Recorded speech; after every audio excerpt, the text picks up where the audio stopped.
एक शहर में कमल नाम का एक व्यक्ति अपनी पत्नी और बेटी के साथ रहता था। कमल ऑटो रिक्शा चलाकर अपने परिवार का पालन पोषण करता था। एक दिन जब कमल रात 8 बजे अपने घर जा रहा था तो उसे एक बूढ़ी औरत मिलती है। बूढ़ी औरत हाथ देकर ऑटो रोकने का इशारा करती है। कहाँ जाना है आपको? बेटा, मैं बहुत मुसीबत में हूँ, मेरी मदद कर दो। क्या बात है माँ जी? बेटा, मैं दीनापुर गांव से आई हूँ। किसी ने मेरा पर्स चोरी कर लिया। अब मेरे पास वापस जाने के लिए पैसे नहीं हैं। क्या तुम मुझे दीनापुर गांव तक छोड़ दोगे? कमल को बूढ़ी औरत पर बहुत दया आती है। दीनापुर गांव तो बहुत दूर है। मुझे आपको छोड़कर घर वापस जाने में आधी रात हो जाएगी। आप एक काम करिए, आज रात आप मेरे घर रुक जाइए। मेरे घर पर मेरी पत्नी और मेरी बेटी है। लेकिन बेटा, मैं वहाँ। आप चिंता मत कीजिए माँ जी, आप मेरी माँ जैसे हैं। मैं कल सुबह दीनापुर गांव में आपको छोड़कर आ जाऊंगा। पर बेटा। अरे माँ जी, मैं आपके बेटे जैसा ही हूँ, आप घबराइए मत। ठीक है बेटा। कमल बूढ़ी औरत को घर ले आता है। घर पर उसकी पत्नी और बेटी बूढ़ी औरत से मिलकर बहुत खुश होते हैं। कमल की पत्नी बूढ़ी औरत की बहुत सेवा करती है। अगले दिन कमल बूढ़ी औरत को छोड़ने दीनापुर गांव जाता है। लीजिए माँ जी, आपका घर आ गया। बहुत बहुत शुक्रिया बेटा, तुम बहुत नेक हो। आओ अंदर चलो। नहीं माँ जी, मुझे वापस जाने में देर हो जाएगी, मैं चलता हूँ। रुको, अपने पैसे तो लेते जाओ। अरे माँ जी, कैसी बातें करती हैं आप? माँ से कोई पैसे लेता है क्या? आप रहने दीजिए। बेटा, तुमने मेरी इतनी मदद की है, मैं तुम्हें ऐसे नहीं जाने दूंगी। तुम मेरे साथ आओ। कमल बूढ़ी औरत के साथ जाता है। बूढ़ी औरत उसे अपने घर के पीछे बने एक बाड़े में ले जाती है। वहाँ एक ऑटो रिक्शा खड़ा होता है। बेटा, ये ऑटो रिक्शा मेरी तरफ से तुम्हारे लिए छोटी सी भेंट है। लेकिन माँ जी, मेरे पास तो ऑटो रिक्शा है, तो मैं एक और ऑटो रिक्शा लेकर क्या करूँगा? बेटा, इसे एक माँ का आशीर्वाद समझकर रख लो। ये कोई मामूली ऑटो रिक्शा नहीं है। मामूली नहीं है मतलब? अरे, तुम इसे लेकर जाओगे तो सब जान जाओगे। पर मैं अपने ऑटो रिक्शा का क्या करूँगा? उसे यही छोड़ जाओ। कमल बूढ़ी औरत के कहे अनुसार अपने ऑटो रिक्शा वही छोड़ उनका दिया ऑटो रिक्शा लेके वापस घर की ओर चल पड़ता है। पता नहीं ऐसा क्या खास बात है इस ऑटो रिक्शा में, जो माँ जी कह रही थी ये कोई मामूली ऑटो रिक्शा नहीं है। लगता है कोई खजाना छुपा हुआ है इस ऑटो रिक्शा में। ओहो, आज गर्मी बहुत है, कितनी तेज धूप है। काश इस ऑटो रिक्शा में ठंडी ठंडी हवा के लिए एसी होता। तभी कमल को अपने ऊपर ठंडी ठंडी हवा महसूस होती है। वो ऊपर देखता है तो ऊपर एसी लगा होता है। अरे, ये एसी कहाँ से आ गया? पहले तो नहीं था। कहीं इस ऑटो रिक्शा में कोई जादू तो नहीं है? काश ठंडी ठंडी लस्सी मिल जाती। तभी कमल को अपने आंखों पर विश्वास नहीं होता, क्योंकि पीछे की सीट पर एक बड़ा गिलास लस्सी का रखा होता है। कमल ऑटो रिक्शा को सड़क के किनारे रोकता है और ठंडी ठंडी लस्सी पीता है। अरे वाह, गर्मी में ठंडी ठंडी लस्सी पीकर तो मजा आ गया। अब समझ आया माँ जी ने क्यों कहा था कि ये कोई मामूली ऑटो रिक्शा नहीं है। ये एक जादुई ऑटो रिक्शा है, जिससे मैं जो मांगूंगा वो मिल जाएगा। कमल ये बात अपनी पत्नी को बताने जल्दी जल्दी अपने घर पहुँचता है। अरे भाग्यवान, सुनती हो, हमारी तो लॉटरी लग गई। ऐसा क्या हो गया जी? जानती हो, वो जो माँ जी थी जो हमारे यहाँ कल रुकी थी, उन्होंने मुझे क्या उपहार दिया है। क्या दिया है जी? बाहर आओ, दिखाता हूँ। कमल की पत्नी बाहर आती है तो बाहर एक नया ऑटो रिक्शा खड़ा दिखती है। क्या जी, ये क्या उपहार है? ऑटो रिक्शा तो हमारे पास ही था, फिर ये नया ऑटो रिक्शा की क्या जरूरत थी? देनी थी तो एक कार दे देती। अरे भाग्यवान, यही बात इसी ऑटो रिक्शा के अंदर बैठकर बोलो। क्यों जी, अंदर बैठकर बोलने से ऑटो रिक्शा कार में बदल जाएगा क्या? अरे बैठकर बोलो तो सही। काश हमारे पास एक बड़ी सी कार होती। तभी उसके आश्चर्य का ठिकाना नहीं रहा जब उसने वहाँ एक लंबी चमचमाती कार देखी। ये तो चमत्कार हो गया जी, मैंने कार मांगी तो हमें कार मिल गई। अरे क्योंकि ये ऑटो रिक्शा जादुई है, इसमें बैठकर तुम जो भी मांगोगी वो तुम्हें मिल जाएगा। क्या जादुई ऑटो रिक्शा? फिर तो मैं इसे बहुत सारे सोने के गहने और नए नए कपड़े मांगूंगी। कमल की पत्नी ऑटो रिक्शा से बहुत से सोने के जेवर और कपड़े मांगती है। ऑटो रिक्शा सोने के गहने और नए नए कपड़ों से भर जाता है। सुनो जी, अब हमें ये जादुई रिक्शा मिल गया है तो अब हमारी सारी जरूरतें पूरी हो जाएंगी। अब तुम्हें यूँ ऑटो रिक्शा चलाकर इधर उधर भटकने की जरूरत नहीं है। तुम सही कह रही हो भाग्यवान, अब मुझे इधर उधर भटकने की कोई जरूरत नहीं है। अब तो हमारे पास सब कुछ होगा, बड़ा घर, गाड़ी, नए नए कपड़े, जूते, सब।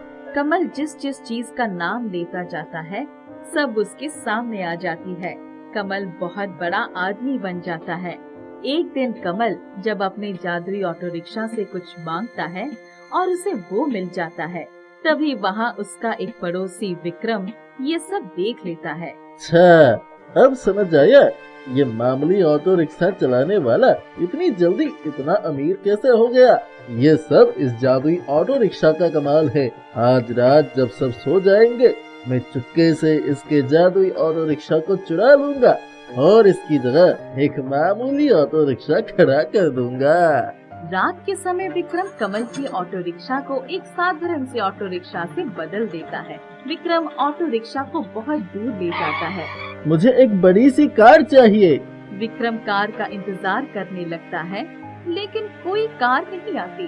अब मुझे एक बड़ी सी कार चाहिए, लेकिन कोई कार नहीं आती। विक्रम ऑटो रिक्शा से कुछ और चीजें भी मांगता है, लेकिन उसे कुछ नहीं मिलता। अरे, ये ऑटो रिक्शा तो एक मामूली सा ऑटो रिक्शा है, इसमें तो कोई जादू वादू नहीं है। तो फिर मैंने जो देखा कमल ऑटो रिक्शा से चीजें मांग रहा था, वो क्या था? तभी उसे ऑटो रिक्शा से आवाज आती है, विक्रम, ये जादुई ऑटो रिक्शा केवल उसी की इच्छाएं पूरी करता है जो ईमानदार हो। तुमने इसे कमल से चुराया है, इसीलिए ये तुम्हारी कोई इच्छा पूरी नहीं करेगा। तुम्हें जो भी चाहिए कमल से बोल दो और जब वो ऑटो रिक्शा से मांगेगा तो तुम्हें वो चीज जरूर मिलेगी। विक्रम को अपनी गलती का एहसास होता है और वो ऑटो रिक्शा को वापस कमल के घर के बाहर खड़ा कर देता है। मीनू बहुत नाज नखरों से पली बड़ी थी, दिखने में बहुत खूबसूरत थी। खूबसूरत नए नक्श और सबसे खूबसूरत थी उसकी मीठी बोली। एक दिन उसकी, हमें मीनू की शादी के लिए वर तलाश कर देनी चाहिए। अब तो उसकी पढ़ाई भी पूरी हो गई है, उसके साथ की सभी लड़कियों की गृहस्थी भी बस गई है। हाँ, मैंने भी 2-3 जगह बात चलाई है, तुम भी देखती रहो। मीनू तभी माँ के पास आकर, माँ, मुझे माधव से शादी करनी है। कौन माधव? वही जो मोटरसाइकिल से घूमता है। हाँ माँ, वो बहुत अच्छा है, मुझे बहुत पसंद है। वो बैंक में काम करता है, उसकी माँ भी बहुत अच्छी है, मैं उनसे मिल चुकी हूँ। कब से जानती हो उसे? वो मेरे साथ कॉलेज में पढ़ता था, अब उसकी पक्की नौकरी भी है। मैं तुम्हें बताने वाली ही थी। चलो शाम को उनके घर चलने हैं, उसकी माँ से मिलना होगा। शाम को वो लोग माधव के घर गए। माधव की माँ ने उनकी खूब आवभगत की। वापस आने पर, मीनू, तुम उतने छोटे से घर में कैसे रह पाओगी? वो लोग बहुत गरीब हैं, जो है सो लड़का ही है। पापा, मैं भी तो नौकरी कर सकती हूँ, लेकिन शादी मैं माधव से ही करूँगी। मीनू की जिद के आगे माता पिता की एक न चली, दोनों की शादी हो गई। मीनू ससुराल आ गई। कुछ दिनों तक तो सब ठीक रहा, पर अब उसको पैसे का अभाव खलने लगा। बैंक की बंधी बंधाई तनख्वाह कब खत्म हो जाती पता ही नहीं चलता। मीनू परेशान रहने लगी। एक दिन, मीनू, कल संडे है, मेरा एक मित्र अरुण खाने पर आएगा। उसकी पत्नी मायके गई हुई है, इसीलिए मैंने उसे बुला लिया। क्या खिलाओगी? छोले भटूरे बना लूंगी। तुम्हें भी तो मेरे हाथ के छोले भटूरे पसंद है ना? हाँ, वो भी बंदा क्या याद रखेगा। दूसरे दिन मीनू सुबह से ही घर की साज सज्जा और खाना बनाने में लगी थी। तभी, मीनू, अब काम छोड़कर अपना हुलिया ठीक कर लो, अरुण आता ही होगा। जी माँ जी। वो झट से तैयार होने चली गई।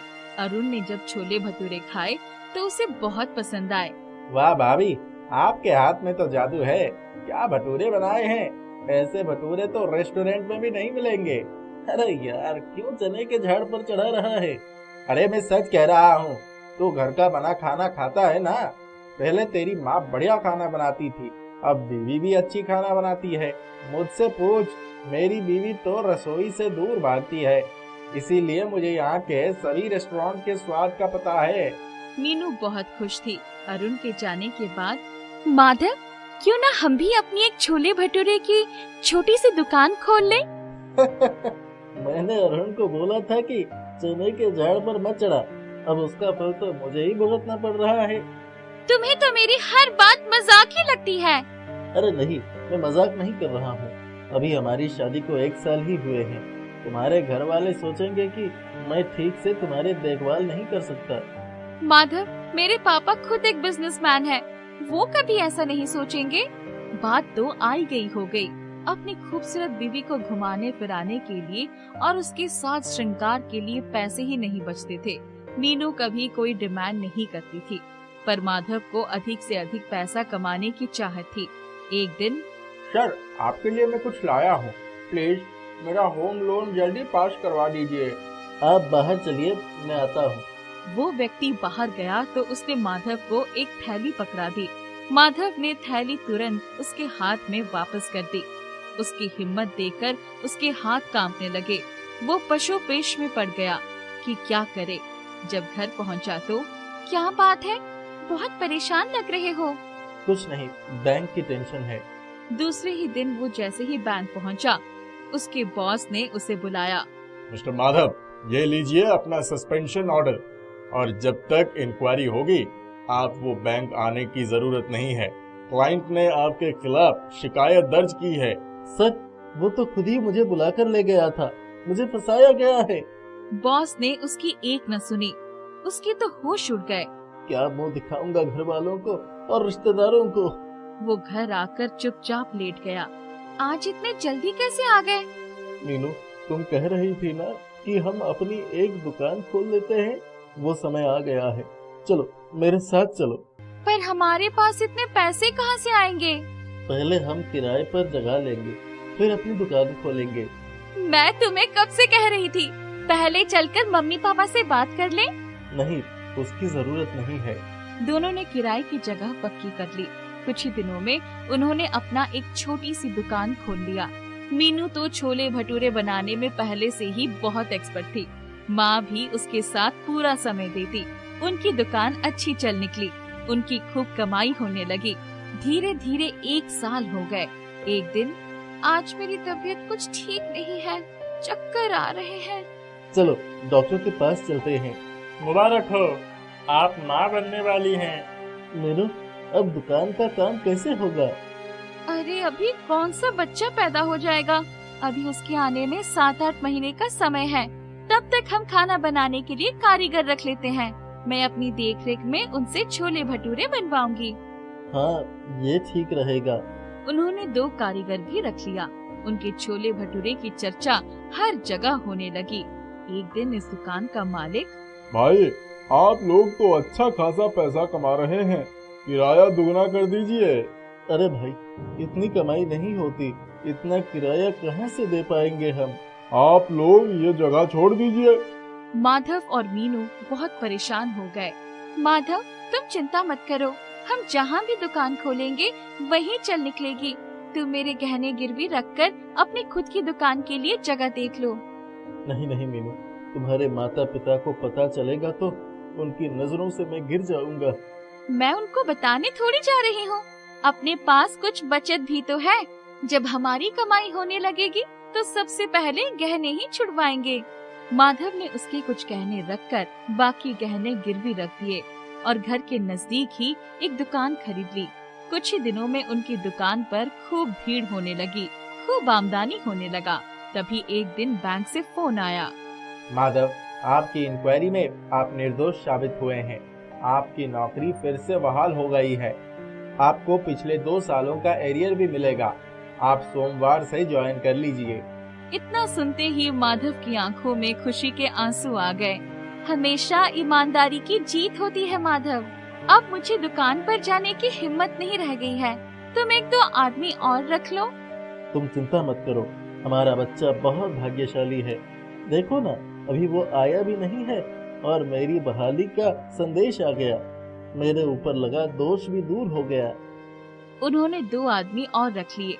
माधव दिन भर बैंक में रहता, शाम को दुकान संभालता। उसकी माँ भी दुकान पर ही रहती। मीनू का बेटा होने के बाद उन्होंने बहुत बड़ी दावत रखी। मीनू के सारे गहने भी उसने छुड़ा लिए थे। मीनू सजी धजी बेटे को गोद में लेकर बैठी थी।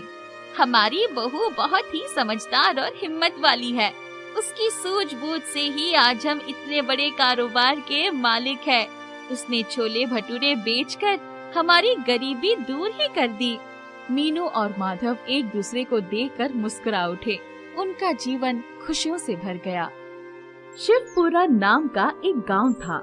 गांव में एक गरीब महिला पुष्पा अपनी बेटी चंपा के साथ मिट्टी के एक घर में रहती थी और छोटा मोटा काम करके अपना और अपनी बेटी का गुजारा करती थी। एक दिन शाम को जब पुष्पा काम से घर आई तब, माँ, मुझे बहुत जोर से भूख लगी है, क्या तुम मेरे लिए कुछ खाने के लिए लाई हो? नहीं बेटी, आज जहाँ काम कर रही थी वहाँ से केवल चावल ही मिले। तो क्या हमें आज भी चावल ही खाकर रहना होगा? हाँ बेटी, आज इसी से काम चला लो, कल कुछ अच्छा लेकर आऊंगी। तुम तो हर रोज ऐसा ही करती हो।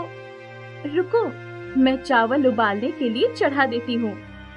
पुष्पा चावल उबलाकर चंपा और अपने लिए परोसती है। खाने के बाद दोनों सोने चले जाते हैं। अगले दिन पुष्पा अपनी मिट्टी के घर की लिपाई कर रही थी, तभी चंपा कहती है, क्या माँ, तुम हर रोज ये करती रहती हो? चंपा, तुम्हें पता है ना कि हमारा घर मिट्टी का है, इसलिए इसकी लिपाई करनी जरूरी है। पूरे गांव में केवल हमारा ही घर मिट्टी का है। अरे चंपा, तुम तो जानती हो ना कि हमारे पास उन लोगों जैसे इतने पैसे नहीं है। क्या हमारे घर में बाकी घरों की तरह कभी आराम नहीं होगा? भगवान पर भरोसा रखो, भगवान ने कुछ न कुछ हमारे लिए सोचा ही होगा। तुम हमेशा ऐसा ही कहती रहती हो। ये सब बात छोड़ो और घर का ख्याल रखना। मुझे काम पर भी जाना है, आते वक्त कुछ खाने के लिए ले आऊंगी। पुष्पा काम पर अपनी मालकिन के यहाँ चली जाती है। मालकिन, आज कुछ काम है? हाँ, कुछ बर्तन और आंगन बहारना है। मालकिन, आज चावल के साथ थोड़े पैसे भी दीजिएगा, मेरी बेटी कुछ अच्छा खाने की जिद कर रही थी। हाँ हाँ ठीक है, अभी जाकर काम करो। शाम में पुष्पा अपना काम खत्म करके मालकिन के पास जाती है। मालकिन, मैंने अपना काम खत्म कर दिया, आप मुझे चावल और कुछ पैसे दे दीजिए। रुको, लेकर आती हूँ। मालकिन अंदर से चावल और कुछ पैसे लेकर आती है और पुष्पा को देती है। इस पर पुष्पा बोलती है, मालकिन, ये तो बहुत ही कम पैसे हैं, इसमें तो मैं कुछ भी नहीं ले पाऊंगी। जो है यही है, लेना है तो ले, नहीं तो चली जाओ। ठीक है मालकिन, मैं जाती हूँ। पुष्पा मालकिन के यहाँ से निकल जाती है और हलवाई की दुकान पर जाती है। अरे भाई, इतने रुपए में कुछ आएगा क्या? हाँ, एक समोसा आ जाएगा। बस एक ही? खैर छोड़ो, दे दो, बेटी के लिए ले जाऊंगी। हलवाई पुष्पा को एक समोसा दे देता है और पुष्पा उसे लेकर घर चली जाती है और घर पहुंचकर बोलती है, चंपा, ये लो, मैं तुम्हारे लिए समोसा लाई हूँ। बस एक ही समोसा? चलो कुछ तो है, बाकी दिन तो ये भी नहीं मिलता। चंपा समोसा खाते हुए, माँ, तुम अपने लिए नहीं लाई? मालकिन ने इतने ही पैसे दिए थे, तुम चिंता मत करो, मैं किसी और दिन खा लूंगी। रुको, मैं चावल चढ़ाती हूँ। दोनों माँ बेटी चावल खाकर सोने चले जाते हैं। अगले दिन सुबह पुष्पा घर के बाहर आती है, तभी उसे घर के बाहर एक अंगूठी मिलती है। अंगूठी उठाकर पुष्पा कहती है, ये किसकी अंगूठी है? शायद किसी की गिर गई होगी, हो सकता है खोजने आए, मैं इसे संभाल कर रख देती हूँ। अभी पुष्पा अंगूठी रख ही रही होती है कि पीछे से चंपा बोलती है, माँ, मेरी तबीयत कुछ सही नहीं लग रही है। मेरे पेट में दर्द हो रहा है। पुष्पा चंपा का शरीर छूती है। अरे, तुम्हें तो बहुत बुखार है। लगता है कल का समोसा अच्छा नहीं था। लगता है उसी के कारण ऐसा हुआ है। तुम लेट जाओ, मैं तुम्हें अभी ठंडी पट्टी कर देती हूँ और काढ़ा बनाकर लाती हूँ। ठीक है। पुष्पा चंपा की पट्टी करती है और फिर उसे काढ़ा बनाकर देती है। तुम आराम करो, मुझे काम पर जाना है। शाम तक तुम्हारी तबीयत में सुधार आ जाना चाहिए। पुष्पा अपने काम पर जाती है और दिन भर काम कर शाम को जब घर लौटती है तो देखती है कि चंपा की हालत में कुछ सुधार नहीं हुआ है। पुष्पा चंपा से पूछती है, तुम्हारी तबीयत में कुछ भी सुधार नहीं हुआ? क्या तुमने अच्छे से ही आराम किया या इधर उधर घूम रही थी? नहीं माँ, कहीं नहीं गई थी। पेट का दर्द तो कम हुआ है, पर बाकी सब चीज वैसी की वैसी ही है। रुको, मैं गांव के वैद्य जी को बुला कर लाती हूँ। पुष्पा वैद्य जी को बुलाने चली जाती है और उन्हें बुला कर लाती है। वैद्य जी चंपा को देखने के बाद बोलते हैं, मैं इसे अपनी जड़ी बूटी की गोली देता हूँ। अगर इससे भी तबीयत में सुधार नहीं होगा तो तुम्हें इसे शहर के चिकित्सक को दिखाना होगा। चिकित्सक की बात सुनकर पुष्पा कहती है, उसके लिए तो काफी पैसों की जरूरत होगी वैद्य जी। हाँ, मैं तो गांव का हूँ, इसीलिए ज्यादा पैसा नहीं लेता। वो नहीं मानेंगे। वैद्य जी से गोली लेकर चंपा की तबीयत में सुधार तो हुआ, पर कुछ खास नहीं। चंपा की तबीयत में सुधार ना होता देखकर पुष्पा ने सोचा, क्या मुझे चंपा के लिए उस दिन जो अंगूठी मिली थी उसे बेच देनी चाहिए? पर जब कोई उसे खोजने आएगा तो मैं क्या बोलूंगी? जो चीज मेरी ही नहीं, मुझे उसे बेचनी नहीं चाहिए। पुष्पा थोड़ा सोचने के बाद अंगूठी ना बेचने का फैसला लेती है और अपने घरेलू तरीके से चंपा का उपचार करती रहती है। एक दिन सुबह पुष्पा जब झाड़ू लगा रही थी तब उसके घर के सामने एक सजी धजी कपड़ों में एक महिला आई। मुझे आपसे कुछ काम है। हाँ बताइए। क्या आपने यहाँ कोई अंगूठी गिरी देखी है? मैं उसे ढूंढ रही हूँ, शायद यहाँ गिर गई थी। हाँ, मुझे एक अंगूठी मिली तो थी। रुकिए, मैं लेकर आती हूँ। पुष्पा के आने में थोड़ी देर हो जाती है। ये लीजिए आपकी अंगूठी। वो जरा मुझे समय लग गया, मेरे बेटे की तबीयत सही नहीं है इसलिए। हाँ, यही मेरी अंगूठी है। जी शुक्रिया। आपकी बेटी को हुआ क्या है? आप बुरा न मानो तो मैं आपकी बेटी की तबीयत देख सकती हूँ? पता नहीं, हर बार तो ऐसा कुछ होता था तो ठीक हो जाता था, पर इस बार तबीयत सुधर ही नहीं रही है। महिला चंपा को देखने के बाद कहती है, इसकी तबीयत तो काफी खराब है। किसी चिकित्सक से क्यों नहीं दिखाया? चिकित्सक के लिए पैसे नहीं थे। मैं तुम्हारी ईमानदारी से काफी खुश हुई हूँ। बेटी की तबीयत खराब होने के बाद भी तुमने अंगूठी नहीं बेची। रुको, मैं तुम्हारे लिए कुछ करती हूँ। महिला चुटकी बजाते ही चंपा बिल्कुल ठीक हो जाती है। महिला के ऐसा करने पर पुष्पा बोलती है, आप कौन हो? आपने ऐसा किया कि चंपा बिल्कुल ठीक हो गई। मैं नंदन लोक की जादूगरनी हूँ। यहाँ कुछ काम से आई थी, तभी मेरी अंगूठी यहाँ गिर गई थी। तब से मैं अपनी अंगूठी ढूंढ रही थी। आपका बहुत बहुत शुक्रिया। जादूगरनी फिर चंपा से पूछती है, बताओ बेटी, तुम्हें कुछ और चाहिए? हाँ, अगर हो सकता तो हमें भी बाकियों के घर की तरह सुख सुविधा हमारे मिट्टी के घर में भी मिल जाती तो अच्छा होता। मैं तुम्हारी घर को जादुई मिट्टी का घर बना देती हूँ। इसमें सारी सुख सुविधा होंगी। और पुष्पा, मैं तुम्हें मिट्टी की पोटली देती हूँ, जिससे बनी मिट्टी के सामान जल्दी ही बिक जाएंगे। जादूगरनी चुटकी बजाती है और मिट्टी का घर सुख सुविधाओं से भर जाता है। उसके बाद जादूगरनी वहाँ से गायब हो जाती है।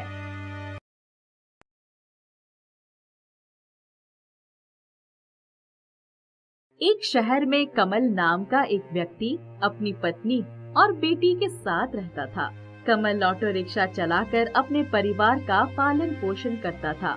एक दिन जब कमल रात 8 बजे अपने घर जा रहा था तो उसे एक बूढ़ी औरत मिलती है। बूढ़ी औरत हाथ देकर ऑटो रोकने का इशारा करती है।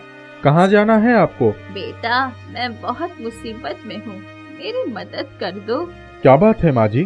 बेटा, मैं दीनापुर गांव से आई हूँ। किसी ने मेरा पर्स चोरी कर लिया। अब मेरे पास वापस जाने के लिए पैसे नहीं हैं। क्या तुम मुझे दीनापुर गांव तक छोड़ दोगे?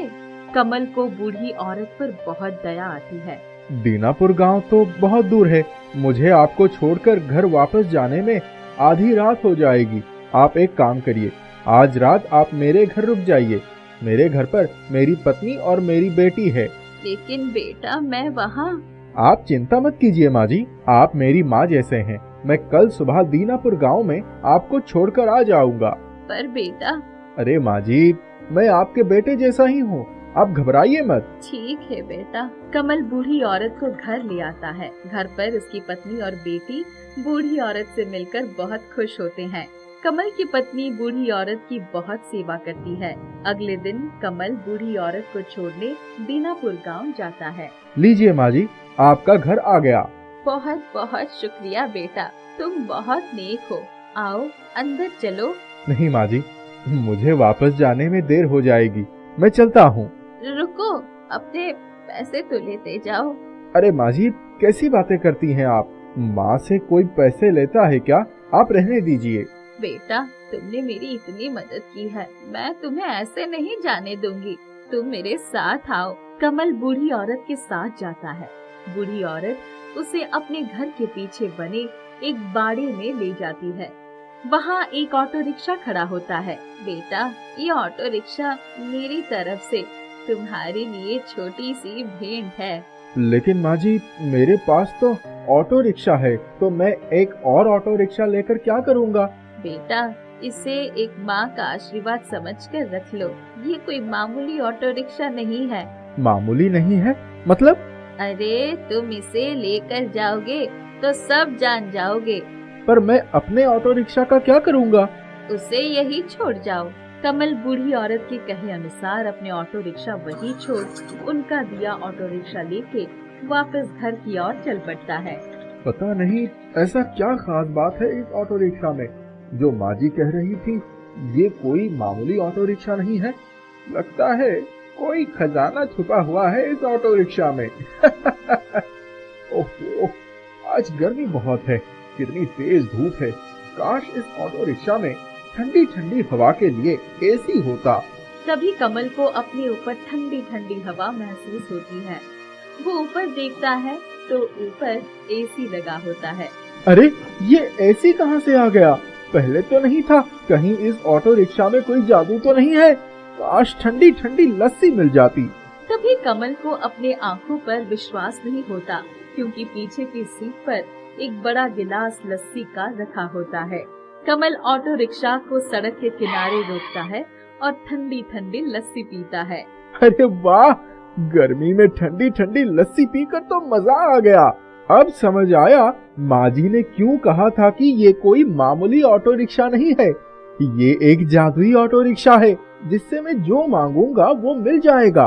कमल ये बात अपनी पत्नी को बताने जल्दी जल्दी अपने घर पहुंचता है। अरे भाग्यवान, सुनती हो, हमारी तो लॉटरी लग गई। ऐसा क्या हो गया जी? जानती हो, वो जो माँ जी थी जो हमारे यहाँ कल रुकी थी, उन्होंने मुझे क्या उपहार दिया है। क्या दिया है जी? बाहर आओ, दिखाता हूँ। कमल की पत्नी बाहर आती है तो बाहर एक नया ऑटो रिक्शा खड़ा दिखती है। क्या जी, ये क्या उपहार है? ऑटो रिक्शा तो हमारे पास ही था, फिर ये नया ऑटो रिक्शा की क्या जरूरत थी? देनी थी तो एक कार दे देती। अरे भाग्यवान, यही बात इसी ऑटो रिक्शा के अंदर बैठकर बोलो। क्यों जी, अंदर बैठकर बोलने से ऑटो रिक्शा कार में बदल जाएगा क्या? अरे बैठकर बोलो तो सही। काश हमारे पास एक बड़ी सी कार होती। तभी उसके आश्चर्य का ठिकाना नहीं रहा जब उसने वहाँ एक लंबी चमचमाती कार देखी। ये तो चमत्कार हो गया जी, मैंने कार मांगी तो हमें कार मिल गई। अरे क्योंकि ये ऑटो रिक्शा जादुई है, इसमें बैठकर तुम जो भी मांगोगी वो तुम्हें मिल जाएगा। क्या जादुई ऑटो रिक्शा? फिर तो मैं इसे बहुत सारे सोने के गहने और नए नए कपड़े मांगूंगी। कमल की पत्नी ऑटो रिक्शा से बहुत से सोने के जेवर और कपड़े मांगती है। ऑटो रिक्शा सोने के गहने और नए नए कपड़ों से भर जाता है। सुनो जी, अब हमें ये जादुई रिक्शा मिल गया है, तो अब हमारी सारी जरूरतें पूरी हो जाएंगी। अब तुम्हें यूँ ऑटो रिक्शा चलाकर इधर उधर भटकने की जरूरत नहीं है। तुम सही कह रही हो भाग्यवान, अब मुझे इधर उधर भटकने की कोई जरूरत नहीं है। अब तो हमारे पास सब कुछ होगा, बड़ा घर, गाड़ी, नए नए कपड़े, जूते, सब। कमल जिस जिस चीज का नाम लेता जाता है सब उसके सामने आ जाती है। कमल बहुत बड़ा आदमी बन जाता है। एक दिन कमल जब अपने जादुई ऑटो रिक्शा से कुछ मांगता है और उसे वो मिल जाता है, तभी वहाँ उसका एक पड़ोसी विक्रम ये सब देख लेता है। अच्छा, अब समझ आया ये मामूली ऑटो रिक्शा चलाने वाला इतनी जल्दी इतना अमीर कैसे हो गया। ये सब इस जादुई ऑटो रिक्शा का कमाल है। आज रात जब सब सो जाएंगे, मैं चुपके से इसके जादुई ऑटो रिक्शा को चुरा लूंगा और इसकी जगह एक मामूली ऑटो रिक्शा खड़ा कर दूंगा। रात के समय विक्रम कमल की ऑटो रिक्शा को एक साधारण से ऑटो रिक्शा से बदल देता है। विक्रम ऑटो रिक्शा को बहुत दूर ले जाता है। मुझे एक बड़ी सी कार चाहिए। विक्रम कार का इंतजार करने लगता है, लेकिन कोई कार नहीं आती। अब मुझे एक बड़ी सी कार चाहिए। लेकिन कोई कार नहीं आती। विक्रम ऑटो रिक्शा से कुछ और चीजें भी मांगता है, लेकिन उसे कुछ नहीं मिलता।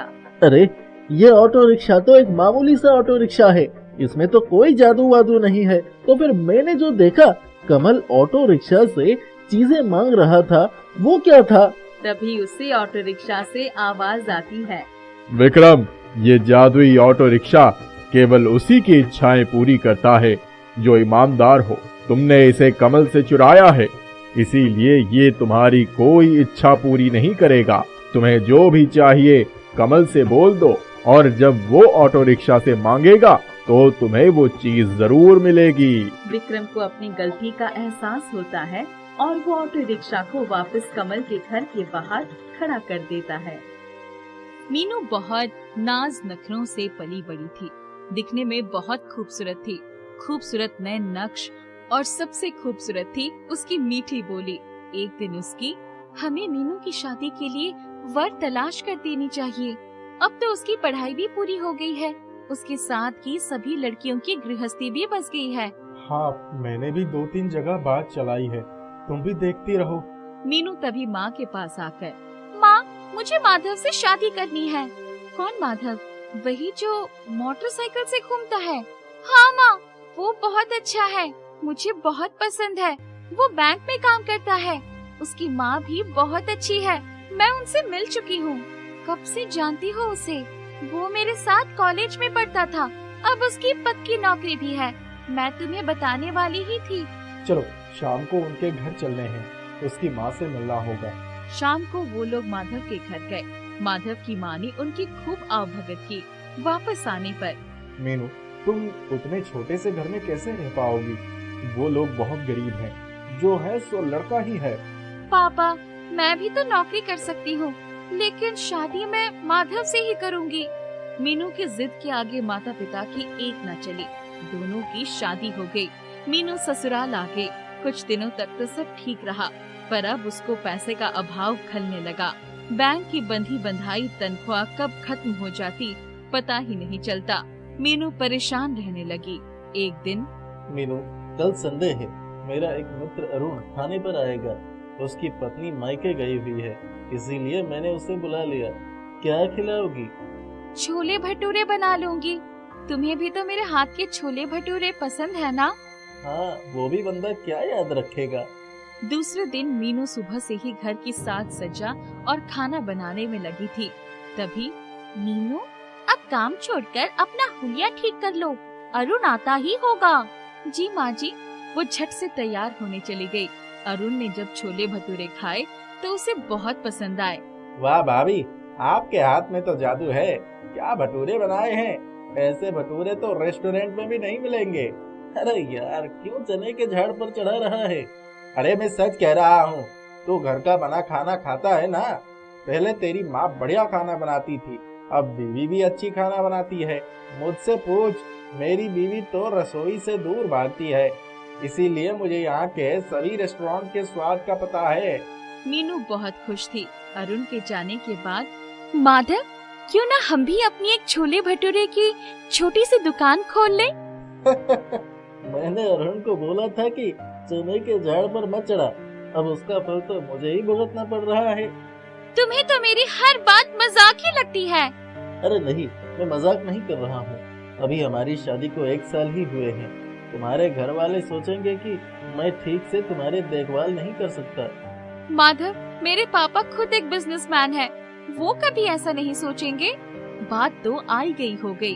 अपनी खूबसूरत बीवी को घुमाने फिराने के लिए और उसके साथ श्रृंगार के लिए पैसे ही नहीं बचते थे।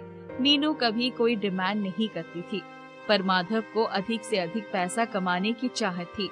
एक दिन, सर, आपके लिए मैं कुछ लाया हूँ, प्लीज मेरा होम लोन जल्दी पास करवा दीजिए। आप बाहर चलिए, मैं आता हूँ।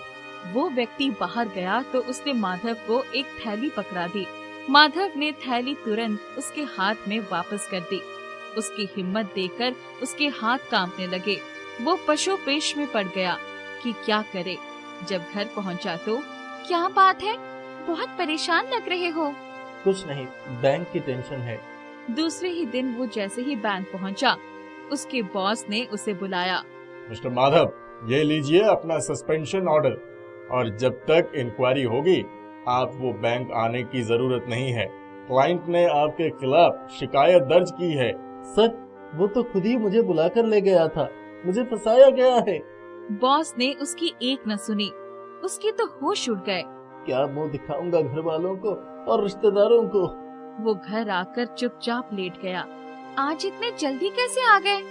मीनू, तुम कह रही थी ना कि हम अपनी एक दुकान खोल लेते हैं, वो समय आ गया है। चलो मेरे साथ चलो। पर हमारे पास इतने पैसे कहाँ से आएंगे? पहले हम किराए पर जगह लेंगे, फिर अपनी दुकान खोलेंगे। मैं तुम्हें कब से कह रही थी, पहले चलकर मम्मी पापा से बात कर ले। नहीं, उसकी जरूरत नहीं है। दोनों ने किराए की जगह पक्की कर ली। कुछ ही दिनों में उन्होंने अपना एक छोटी सी दुकान खोल लिया। मीनू तो छोले भटूरे बनाने में पहले से ही बहुत एक्सपर्ट थी। माँ भी उसके साथ पूरा समय देती। उनकी दुकान अच्छी चल निकली। उनकी खूब कमाई होने लगी। धीरे धीरे 1 साल हो गए। एक दिन, आज मेरी तबीयत कुछ ठीक नहीं है, चक्कर आ रहे हैं। चलो डॉक्टर के पास चलते हैं। मुबारक हो, आप माँ बनने वाली हैं। मीनू, अब दुकान का काम कैसे होगा? अरे अभी कौन सा बच्चा पैदा हो जाएगा, अभी उसके आने में 7-8 महीने का समय है। तब तक हम खाना बनाने के लिए कारीगर रख लेते हैं। मैं अपनी देखरेख में उनसे छोले भटूरे बनवाऊंगी। हाँ, ये ठीक रहेगा। उन्होंने 2 कारीगर भी रख लिया। उनके छोले भटूरे की चर्चा हर जगह होने लगी। एक दिन इस दुकान का मालिक, भाई, आप लोग तो अच्छा खासा पैसा कमा रहे हैं, किराया दुगना कर दीजिए। अरे भाई, इतनी कमाई नहीं होती, इतना किराया कहाँ से दे पाएंगे हम। आप लोग ये जगह छोड़ दीजिए। माधव और मीनू बहुत परेशान हो गए। माधव, तुम चिंता मत करो, हम जहाँ भी दुकान खोलेंगे वहीं चल निकलेगी। तुम मेरे गहने गिरवी रखकर अपनी खुद की दुकान के लिए जगह देख लो। नहीं नहीं मीनू, तुम्हारे माता पिता को पता चलेगा तो उनकी नजरों से मैं गिर जाऊंगा। मैं उनको बताने थोड़ी जा रही हूँ, अपने पास कुछ बचत भी तो है। जब हमारी कमाई होने लगेगी तो सबसे पहले गहने ही छुड़वाएंगे। माधव ने उसके कुछ गहने रखकर बाकी गहने गिरवी रख दिए और घर के नजदीक ही एक दुकान खरीद ली। कुछ ही दिनों में उनकी दुकान पर खूब भीड़ होने लगी, खूब आमदनी होने लगा। तभी एक दिन बैंक से फोन आया। माधव, आपकी इंक्वायरी में आप निर्दोष साबित हुए हैं। आपकी नौकरी फिर से बहाल हो गई है। आपको पिछले 2 सालों का एरियर भी मिलेगा। आप सोमवार से ज्वाइन कर लीजिए। इतना सुनते ही माधव की आंखों में खुशी के आंसू आ गए। हमेशा ईमानदारी की जीत होती है माधव। अब मुझे दुकान पर जाने की हिम्मत नहीं रह गई है। तुम 1-2 आदमी और रख लो। तुम चिंता मत करो, हमारा बच्चा बहुत भाग्यशाली है। देखो ना, अभी वो आया भी नहीं है और मेरी बहाली का संदेश आ गया। मेरे ऊपर लगा दोष भी दूर हो गया। उन्होंने 2 आदमी और रख लिए। माधव दिन भर बैंक में रहता, शाम को दुकान संभालता। उसकी माँ भी दुकान पर ही रहती। मीनू का बेटा होने के बाद उन्होंने बहुत बड़ी दावत रखी। मीनू के सारे गहने भी उसने छुड़ा लिए थे। मीनू सजी धजी बेटे को गोद में लेकर बैठी थी। हमारी बहू बहुत ही समझदार और हिम्मत वाली है। उसकी सूझबूझ से ही आज हम इतने बड़े कारोबार के मालिक हैं। उसने छोले भटूरे बेचकर हमारी गरीबी दूर ही कर दी। मीनू और माधव एक दूसरे को देखकर मुस्कुरा उठे। उनका जीवन खुशियों से भर गया। शिवपुरा नाम का एक गांव था। गांव में एक गरीब महिला पुष्पा अपनी बेटी चंपा के साथ मिट्टी के एक घर में रहती थी और छोटा मोटा काम करके अपना और अपनी बेटी का गुजारा करती थी। एक दिन शाम को जब पुष्पा काम से घर आई तब, माँ, मुझे बहुत जोर से भूख लगी है। क्या तुम मेरे लिए कुछ खाने के लिए लाई हो? नहीं बेटी, आज जहाँ काम कर रही थी वहाँ से केवल चावल ही मिले। तो क्या हमें आज भी चावल ही खाकर रहना होगा? हाँ बेटी, आज इसी से काम चला लो। कल कुछ अच्छा लेकर आऊंगी। तुम तो हर रोज ऐसा ही करती हो। रुको, मैं चावल उबालने के लिए चढ़ा देती हूँ। पुष्पा चावल उबलाकर चंपा और अपने लिए परोसती है। खाने के बाद दोनों सोने चले जाते हैं। अगले दिन पुष्पा अपनी मिट्टी के घर की लिपाई कर रही थी, तभी चंपा कहती है, क्या माँ, तुम हर रोज ये करती रहती हो? चंपा, तुम्हें पता है ना कि हमारा घर मिट्टी का है, इसलिए इसकी लिपाई करनी जरूरी है। पूरे गांव में केवल हमारा ही घर मिट्टी का है। अरे चंपा, तुम तो जानती हो ना कि हमारे पास उन लोगों जैसे इतने पैसे नहीं हैं। क्या हमारे घर में बाकी घरों की तरह कभी आराम नहीं होगा? भगवान पर भरोसा रखो, भगवान ने कुछ न कुछ हमारे लिए सोचा ही होगा। तुम हमेशा ऐसा ही कहती रहती हो। ये सब बात छोड़ो और घर का ख्याल रखना। मुझे काम पर भी जाना है। आते वक्त कुछ खाने के लिए ले आऊंगी। पुष्पा काम पर अपनी मालकिन के यहाँ चली जाती है। मालकिन, आज कुछ काम है? हाँ, कुछ बर्तन और आंगन बहारना है। मालकिन, आज चावल के साथ थोड़े पैसे भी दीजिएगा। मेरी बेटी कुछ अच्छा खाने की जिद कर रही थी। हाँ हाँ ठीक है, अभी जाकर काम करो। शाम में पुष्पा अपना काम खत्म करके मालकिन के पास जाती है। मालकिन, मैंने अपना काम खत्म कर दिया। आप मुझे चावल और कुछ पैसे दे दीजिए। रुको, लेकर आती हूँ। मालकिन अंदर से चावल और कुछ पैसे लेकर आती है और पुष्पा को देती है। इस पर पुष्पा बोलती है, मालकिन, ये तो बहुत ही कम पैसे हैं। इसमें तो मैं कुछ भी नहीं ले पाऊंगी। जो है यही है, लेना है तो ले, नहीं तो चली जाओ। ठीक है मालकिन, मैं जाती हूँ। पुष्पा मालकिन के यहाँ से निकल जाती है और हलवाई की दुकान पर जाती है। अरे भाई, इतने रुपए में कुछ आएगा क्या? हाँ, एक समोसा आ जाएगा। बस एक ही? खैर छोड़ो, दे दो, बेटी के लिए ले जाऊंगी। हलवाई पुष्पा को एक समोसा दे देता है और पुष्पा उसे लेकर घर चली जाती है और घर पहुंचकर बोलती है, चंपा, ये लो, मैं तुम्हारे लिए समोसा लाई हूँ। बस एक ही समोसा?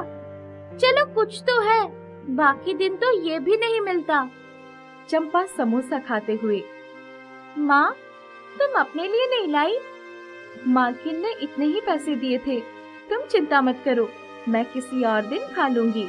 रुको, मैं चावल चढ़ाती हूँ। दोनों माँ बेटी चावल खाकर सोने चले जाते हैं। अगले दिन सुबह पुष्पा घर के बाहर आती है। तभी उसे घर के बाहर एक अंगूठी मिलती है। अंगूठी उठाकर पुष्पा कहती है, ये किसकी अंगूठी है? शायद किसी की गिर गई होगी। हो सकता है खोजने आए, मैं इसे संभाल कर रख देती हूँ। अभी पुष्पा अंगूठी रख ही रही होती है कि पीछे से चंपा बोलती है, माँ, मेरी तबीयत कुछ सही नहीं लग रही है। मेरे पेट में दर्द हो रहा है। पुष्पा चंपा का शरीर छूती है। अरे, तुम्हें तो बहुत बुखार है। लगता है कल का समोसा अच्छा नहीं था। लगता है उसी के कारण ऐसा हुआ है। तुम लेट जाओ, मैं तुम्हें अभी ठंडी पट्टी कर देती हूँ और काढ़ा बनाकर लाती हूँ। ठीक है। पुष्पा चंपा की पट्टी करती है और फिर उसे काढ़ा बनाकर देती है। तुम आराम करो, मुझे काम पर जाना है। शाम तक तुम्हारी तबीयत में सुधार आ जाना चाहिए। पुष्पा अपने काम पर जाती है और दिन भर काम कर शाम को जब घर लौटती है तो देखती है कि चंपा की हालत में कुछ सुधार नहीं हुआ है। पुष्पा चंपा से पूछती है, तुम्हारी तबीयत में कुछ भी सुधार नहीं हुआ? क्या तुमने अच्छे से ही आराम किया या इधर उधर घूम रही थी? नहीं माँ, कहीं नहीं गई थी। पेट का दर्द तो कम हुआ है, पर बाकी सब चीज वैसी की वैसी ही है। रुको, मैं गांव के वैद्य जी को बुला कर लाती हूँ। पुष्पा वैद्य जी को बुलाने चली जाती है और उन्हें बुला कर लाती है। वैद्य जी चंपा को देखने के बाद बोलते हैं, मैं इसे अपनी जड़ी बूटी की गोली देता हूँ।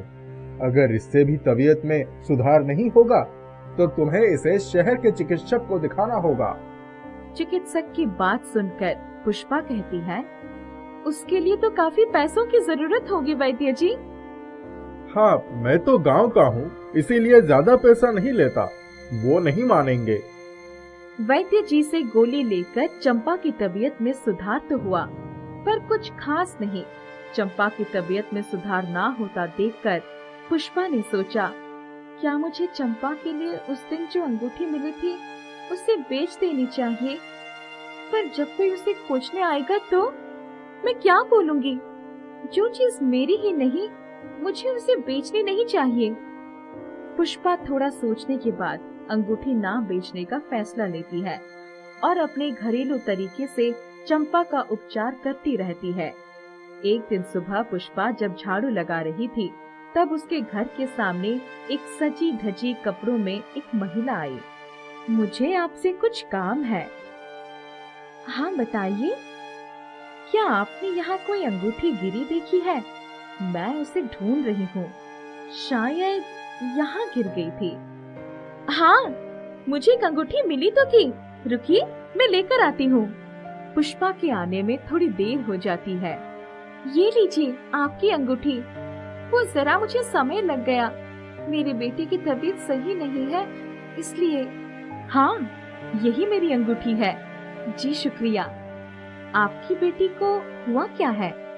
आप बुरा न मानो तो मैं आपकी बेटी की तबीयत देख सकती हूँ? पता नहीं, हर बार तो ऐसा कुछ होता था तो ठीक हो जाता था, पर इस बार तबीयत सुधर ही नहीं रही है। महिला चंपा को देखने के बाद कहती है, इसकी तबीयत तो काफी खराब है। किसी चिकित्सक से क्यों नहीं दिखाया? चिकित्सक के लिए पैसे नहीं थे। मैं तुम्हारी ईमानदारी से काफी खुश हुई हूँ। बेटी की तबीयत खराब होने के बाद भी तुमने अंगूठी नहीं बेची। रुको, मैं तुम्हारे लिए कुछ करती हूँ। महिला चुटकी बजाते ही चंपा बिल्कुल ठीक हो जाती है।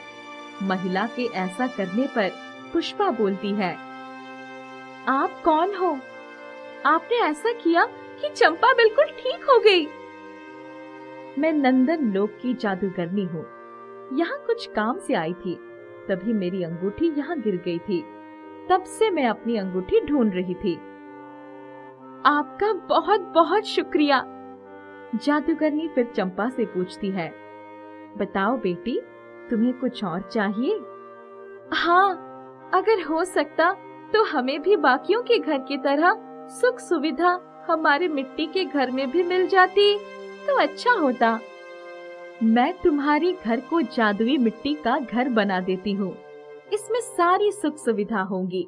और पुष्पा, मैं तुम्हें मिट्टी की पोटली देती हूँ, जिससे बनी मिट्टी के सामान जल्दी ही बिक जाएंगे। जादूगरनी चुटकी बजाती है और मिट्टी का घर सुख सुविधाओं से भर जाता है। उसके बाद जादूगरनी वहाँ से गायब हो जाती है।